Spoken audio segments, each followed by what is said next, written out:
하나님의 말씀은 열왕기상 12장 1절에서 15절의 말씀입니다.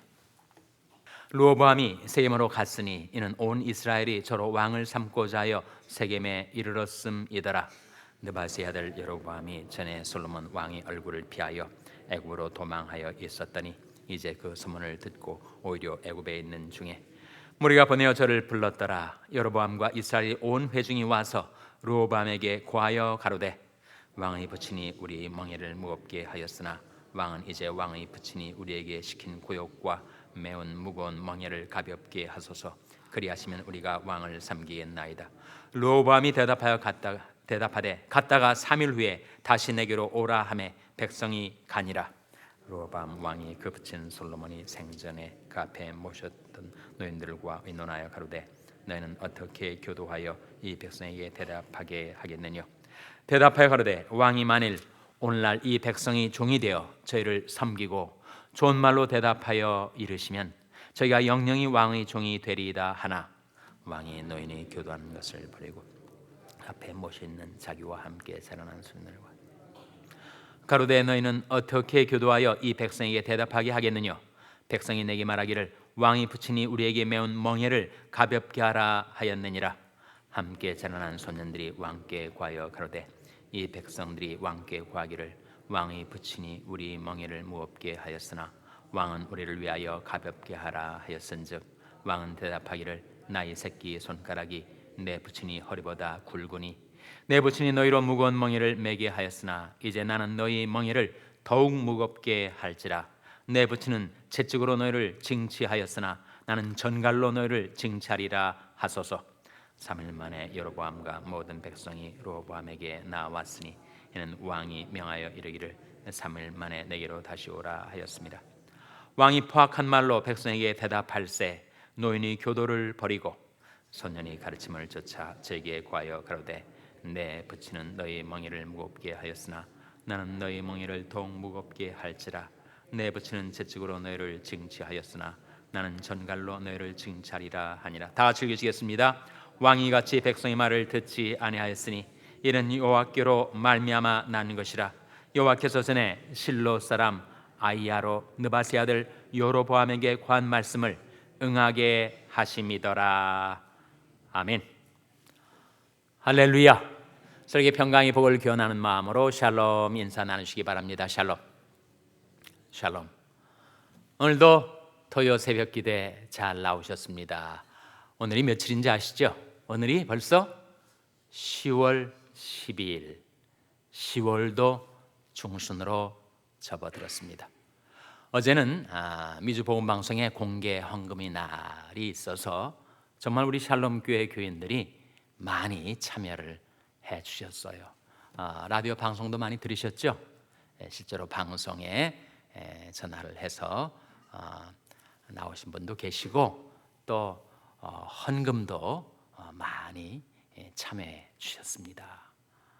샬롬 교회가 자기만 위하는 교회가 아니고 정말 남의 교회도 배려하고 무엇보다도 남가주 일대 복음화를 위해서 움직이는 교회다라고 하는 아주 분명한 인상을 심어주었던 일이 아니었는가 싶습니다. 많은 분들이 청취하시고 또 헌금으로 동참하시고 이렇게 사심없이 주님의 복음의 전파를 위해서 남가주 복음화를 위해서 많은 동참을 해주신 여러분들에게 감사를 드리고 모든 영광을 하나님께 돌립니다. 오늘도 루디아 선교회에서 토요일 조찬을 정성스럽게 준비했으니 여러분 친교를 나누시고 돌아가시기를 바랍니다. 내일이 주일입니다. 내일을 준비하는 오늘이 되시기를 바랍니다. 우리가 열왕기상 이스라엘의 역사를 보고 있는데 다윗 시대, 솔로몬 시대를 거쳐서 이제 분열 왕국 시대로 접어들고 있습니다. 다윗과 솔로몬 부자지간이죠. 아버지와 아들이 그러나 다른 점이 크게 있었으니 다윗은 초창기에 순수하게 신앙생활을 하다가 그 인생의 중반에 큰 낭패를 당하고 범죄를 저지르고 그 죄로 인해서 자신의 인생이 망가지는 정말 쓰디쓴 체험을 했지만 그가 철저하게 회개하고 인생이 말년이 갈수록 더욱더욱 하나님의 말씀을 구하고 찾고 의지하며 살다가 정말 하나님이 보시기에도 아름답게 영예롭게 역사의 무대에서 퇴장을 하였습니다. 반면에 솔로몬은 초창기에 잘 나가고 중반기에도 잘 나갔지만 그 인생의 후반기에 이르러서 왕비들의 꿰매 빠져가지고 왕비들이 워낙 이방 여인들이 많이 있었고 그리고 솔로몬도 그 유혹에서 벗어나지 못한 채 그 왕비와 후궁들을 쫓아서 하나님을 떠나 이방 신들을 섬기는 우상 숭배의 죄악에 빠져들었어요. 왜? 자기 아버지보다 더 많은 것들을 받았었던 솔로몬.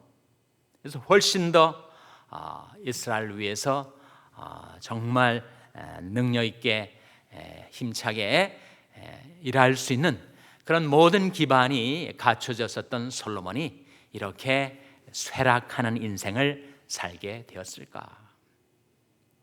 그것은 바로 하나님께 많은 축복을 받았지만 그 축복을 주신 하나님을 의지하기보다는 그 주신 축복을 즐거워하면서 거기에서 초창기에 가졌던 신앙과 경건을 그가 상실했던 것. 솔로몬은 정말 지혜와 지식이 많았지만 그의 인생의 종반으로 갈수록 하나님의 말씀에서 멀어지게 된 것이었습니다. 지혜도 귀중하고 지식도 필요한 것이지만 우리에게 필요한 것은 우리에게 절대적으로 필요한 것은 바로 하나님의 말씀인데 다윗은 끝까지 말씀을 붙들었던 반면에 솔로몬은 점차로 말씀을 놓쳤다는 것입니다. 그것이 다윗과 솔로몬의 인생의 종말이 달랐던 중요한 차이점이었었죠.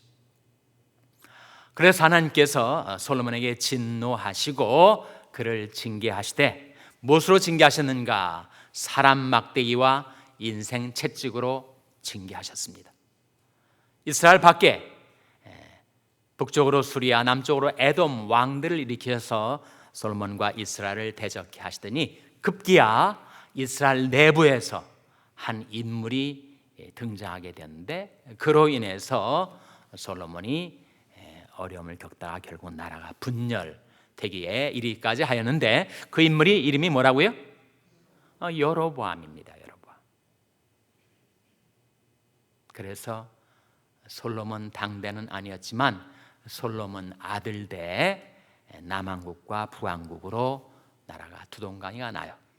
남왕국은 하나님의 인자로 솔로몬의 아들 르호보암이 왕이 되었지만 북왕국은 하나님의 공의로 솔로몬이 범죄에 대한 하나님의 공의로운 징계로 인해서 결국 여로보암이 왕이 되는데 그 나라가 분열되기 직전에 르호보암에게 절호의 기회가 있었는데 그걸 놓쳐버리고 말아요. 오늘 본 말씀에 그 사건이 나타나 있습니다. 1절에 보시면 1절 말씀 한번 같이 읽겠습니다. 열왕기상 12장 1절 말씀 같이 읽습니다. 시작. 르호보암이 세겜으로 갔으니 이는 온 이스라엘이 저로 왕을 삼고자 하여 세겜에 이르렀음이더라. 온 이스라엘이 솔로몬의 아들 르호보암을 왕위로 왕위에 옹립하고자 했었는데 그때 여로보암을 주축으로 한 요셉 지파와 이스라엘 사람들이 르호보암에게 나와서 이렇게 부탁을 합니다. 4절에 보시면 왕의 부친이 우리 멍에를 무겁게 하였으나 왕의 부친은 누구를 가리킬까요? 물론 솔로몬을 가리키죠. 왕의 부친은 우리 멍에를 무겁게 하였으나 왕은 이제 왕의 부친이 우리에게 시킨 고욕과 매운 무거운 멍에를 가볍게 하소서. 그리하시면 우리가 왕을 섬기겠나이다. 솔로몬 시대에 너무 많은 건축 사업을 벌였습니다. 그래서 물론 솔로몬 성전도 건축을 했지만 왕궁도 건축하고 많은 건설 사역을 하는 가운데 백성들을 동원하고 고역으로 힘들게 했단 말이죠. 그래서 그것을 언급하고 있는 것입니다. 왕이 우리들에게 많은 고역과 무거운 멍에를 매게 했지만 이제 르호보암 왕이여 우리를 좀 가볍게 하소서. 그리하시면 우리가 왕을 섬기겠나이다. 르호보암이 3일 후에 다시 내게로 오라 이렇게 말했습니다. 정말 잘한 거죠. 즉흥적으로 대답하지 않고 3일의 시간을 벌어서 신중하게 일에 대해서 생각하고 판단할 수 있는 기회를 가진 것은 잘 한 것이지만 문제는 그에게 정반대되는 투 카운슬, 투 조언에 대해서, 자문에 대해서 그가 잘못된 선택을 하게 이른 것입니다. 6절 말씀, 르호보암 왕이 급제인 솔로몬이 생전에 그 앞에 모셨던 노인들과 의논하여 가로되 너는 어떻게 교도하여 이 백성에게 대답하게 하겠느냐. 그러니까 연세가 많았던 충신들이죠. 7절에 그렇게 대답을 합니다. 7절 말씀해 보시면 대답하여 가로되 왕이 만일 오늘날 이 백성의 종이 되어 저희를 섬기고 좋은 말로 대답하여 이르시면 저희가 영영이 왕의 종이 되리이다. 왕이지만 백성의 종이 되어 저희를 섬기고 그리고 좋은 말로 선한 말로 대답을 하면 그들이 영영이 왕을 섬기게 될 것입니다. 그렇게 카운슬을 해줬어요. 근데 왕이 두 번째 그룹 청년 그룹에 다시 자문을 요청한 것입니다. 8절에 왕이 노인이 교도하는 것을 버리고 그 앞에 모셔 있는 자기와 함께 자라난 소년들, 소년은 청년들입니다. 의논하여 가로되 너는 어떻게 교도하여 이 백성이 대답하게 하겠느냐. 백성이 내게 말하기를 왕이 붙이니 우리에게 매운 멍에를 가볍게 하라 하였느니라. 그러자 그 르호보암과 같은 연령대의 청년 자문단이 이렇게 자문을 합니다. 이 백성들이 왕께 구하기를 왕이 붙이니 우리 멍에를 무겁게 하였으나 왕은 우리를 위하여 가볍게 하라 하였은즉 왕은 대답하기를 나의 새끼의 손가락이 내 붙이니 허리보다 굵다. 내 붙이니 너희로 무거운 멍에를 매게 하였으나 이제 난 너희 멍에를 더욱 무겁게 할지라. 내 붙이는 채찍으로 너희를 징치하였으나 나는 전갈로 너희를 징치하리라 하소서. 청년 자문단의 이 자문을 그대로 르호보암이 받아들여서 말도 그대로 합니다. 여로보암과 이스라엘 무리들이 왕 앞에 다시 3일 후에 나왔을 때 왕이 포악한 말로 13절에 포악한 말로 백성에게 대답할세 노인이 교도를 버리고 소년이 가르침을 좇아 저에게 구하여 가로되 내 붙이는 너희 멍에를 무겁게 하였으나 나는 너희 멍에를 더욱 무겁게 할지라. 내 붙이는 채찍으로 너희를 징치하였으나 나는 전갈로 너희를 징치하리라. 그래서 결국 여로보암을 추출한 이스라엘 백성들이 르호보암을 버리고 그리고 한 왕국을 세우게 되었으니 그것이 바로 북왕국 이스라엘이요. 남왕국 유다는 한 지파만을 중심으로 해서 르호보암이 왕이 된 이스라엘의 남북 분열 왕국 시대로 접어든 것을 오늘 본 말씀이 보여주고 있습니다. 사람의 운명은 자기의 선택에 달려 있는데 르호보암이 자기에 주어진 이 선택의 기회를 잘못 쓰므로 말미암아 그가 나라를 분열시키게 된 거죠. 꼭 노년과 청년 연령의 문제는 아니었겠죠.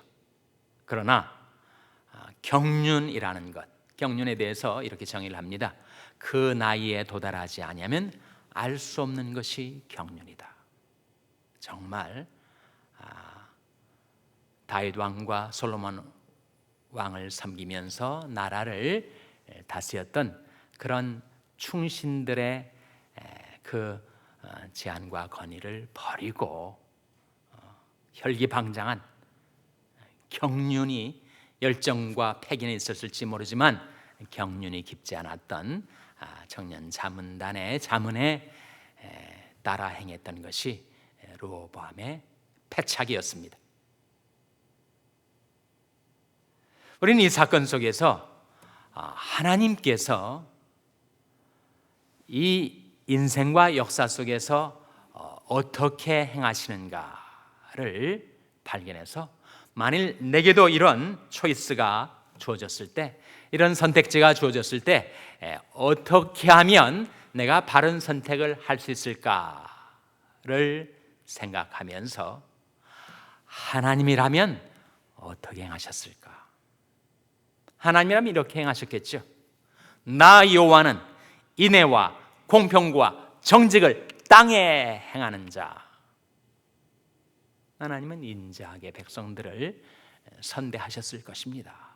공의로 솔로몬 시대에 물론 시대적으로 많은 일에 백성들이 동원이 되고 고역을 했으니 이제는 좀 그것을 풀어주고 백성들로 하여금 편안하게 살 수 있게 해주었겠죠. 인애와 공평과 정직을 행하시는 하나님. 그러니 우리가 내게도 그런 선택해야 할 그런 계기가 되었을 때 어떻게 하면 인애와 공평과 정직을 행하시는 하나님을 따라서 나도 행할 수가 있을까? 사람아, 주께서 선한 것이 무엇임을 내게 보이셨나니 여호와께서 내게 구하시는 것이 오직 공의를 행하며 인자를 사랑하며 겸손히 하나님과 함께 행하는 것이 아니냐. 만일 르호보암이 그렇게 행했더라면 나라는 분열되지 않고 통합된 왕국으로 계속할 수가 있었을 텐데 르호보암이 공의를 행하지 않았어요. 인자를 사랑하지 않았습니다. 충동질을 받아서 그가 겸손히 하나님과 함께 행하는 대신에 교만하고 포악하게 백성들을 다스리고 그 위에 군림하고자 했더니 나라가 분열이 되더라. 예수님께서 율법에 더 중한 바 세 가지가 있다. 박하와 회양과 근체의 11조를 드리는 것보다 더 중요한 율법의 세 가지, 그것이 율법의 핵심인데 그 세 가지를 예수님께서 말씀하신 바가 있습니다. 그 세 가지가 뭐예요? 율법에 더 중한 바 의와 인과 신입니다. 의는 공의죠. 인은 인자 자비를 가리킵니다. 신은 물론 믿음이죠. 그러니까 율법의 정신, 율법에 흐르는 스피릿은 무엇이냐 하면 의와 인과 신이다. 예수님이 가르치셨어요. 그것이 하나님이 지금도 인생과 역사 속에서 행하고 계신 것이고 하나님께서 우리들로 하여금 무엇을 선택하며 어떤 길로 행할 것인가를 생각할 때 그것이 바로 우리가 행할 삶의 기준이라는 거예요. 그렇게 보면 이 세 말씀, 예레미야 9장 24절, 미가서 6장 8절, 마태복음 23장 23절이 보여주는 그 세 가지가 정확히 일치합니다. 하나님은 이 인생과 역사 속에서 인애와 공평과 정직을 행하시고 하나님이 우리에게 바라시는 것은 공의를 행하고 인자를 사랑하고 처음 두 가지 순서만 바뀐 거죠. 그리고 겸손히 내 하나님과 함께 행하는 것이 아니라 예수님이 말씀하신 율법의 더 중한 바는 의와 인과 신이다. 의는 공의, 인은 인자, 그리고 신은 겸손히 하나님과 함께 행하며 정직을 행하며 살아가는 삶. 그래서 이 세 구절을 비교를 하면서 우리가 깨닫게 되는 중요한 원리가 하나 있는데 바로 정직을 행하는 것과 겸손히 행하는 것과 그리고 신으로 행하는 것이 다 한 가지다. 우리가 믿음으로 산다는 것은 하나님을 경외하고 신뢰하기 때문에 정직하게 살아가는 것이요, 그리고 겸손히 하나님과 함께 행하는 것입니다. 르호보암의 사건이 우리 타산지석이 되어서 나도 인생의 길을 행하다가 갈림길에 기로에 서게 되고 선택과 결정을 해야 될 때 내가 어떻게 해야 될 것인가? 하나님이 행하고 계신 것, 인애와 공평과 정직을 지금도 땅에서 행하고 계신 하나님을 따라서 나도 공의를 행하고 인자를 사랑하고 겸손히 하나님과 함께 행하여 예수님이 말씀하신 율법에 더 중한 바 의와 인과 신을 행하며 살아가는 여러분 되시기를 주님의 이름으로 축원합니다. 기도하시겠습니다. 오늘 말씀 기억하며 하나님, 저희들도 하나님이 행하시는 것처럼 인애와 공평과 정직을 따라 살게 하여 주시옵소서.